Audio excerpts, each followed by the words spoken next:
উজনিৰ ইজনৰ পিছত সিজন জাতীয়তাবাদী নেতাৰ কাষত এতিয়া আজমল আৰু আনফৰ। এবাৰ আকাশ শইকীয়াক নিজৰ পুত্ৰ আখ্যা দিলে ব্যৱসায়ী মুস্তাক আনফৰে।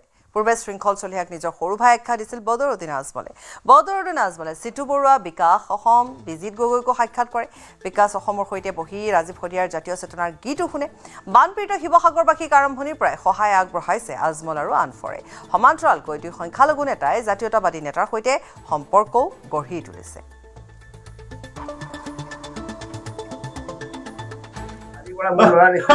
সঁচাকে ভাল লাগিছে। ইমান ডাঙৰ অন্তৰৰ মানুহ বুলি ভবা নাছিলো, কিন্তু আজি আহি মোকো নিজৰ ল'ৰা তুল্য বুলি ভাবি ল'ৰা হিচাপে আজি কৈছে। গতিকে এইটো এটা সঁচাকে সঁচাকে ভাল লাগিছে।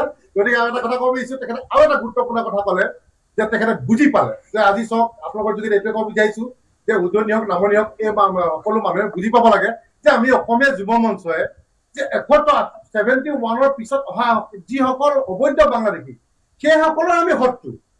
আমি হিন্দু মুছলিম অসমীয়া জনতা কোনোদিন কৰা নাই না, মই নিজে কৰিছো। ওচৰলৈ অহাৰ কাৰণে বহুত মানুহে বেয়া পাব আৰু বদৰুদ্দিন আজমলে মোক বহুত পইচা পাতি দি গৈছে বুলি কৈছে, নাই দিয়া।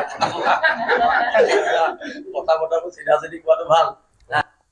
আপুনি মোৰ ওচৰলৈ অহাৰ কাৰণে বহুত মানুহে বেয়া পাব আৰু বদৰুদ্দিন আজমলে মোক বহুত পইচা পাতি দি গৈছে বুলি কৈছে, নাই দিয়া। কথা বতৰাবোৰ চিধা চিধি কোৱাটো ভাল। আৰু ইফালে বিকাশ অসমৰ সৈতে আজমলে বিপিন চাওডাঙৰ বিপ্লৱী গীতো শুনে।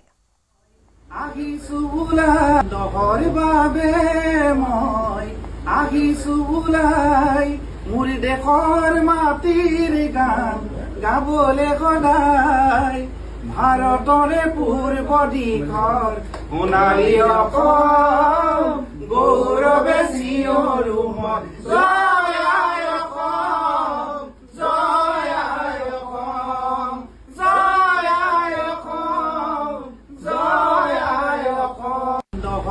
শৃংখল মোৰ ভাই, আগে মোৰ চিনাকি নাছিল, এতিয়া আমি দুইজন ভাই চতুৰ্থবাৰ আহিম, পঞ্চমবাৰ আহিম, 6 মাহ মই আহি থাকিম।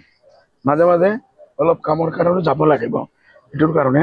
আৰু শৃংখল মোৰ ভাই, আগে মোৰ চিনাকি নাছিল, এতিয়া আমি দুইজন ভাইৰ ঘৰত ভাই আহিছে। আমি সেইটো যে পাব লাগে সেই সন্মান ইজ্জতটো আমি পাইছো। আৰু এটাই মেছেজ পাইছো, হিন্দু না মুছলমান, এক খুদাৰ সন্তান।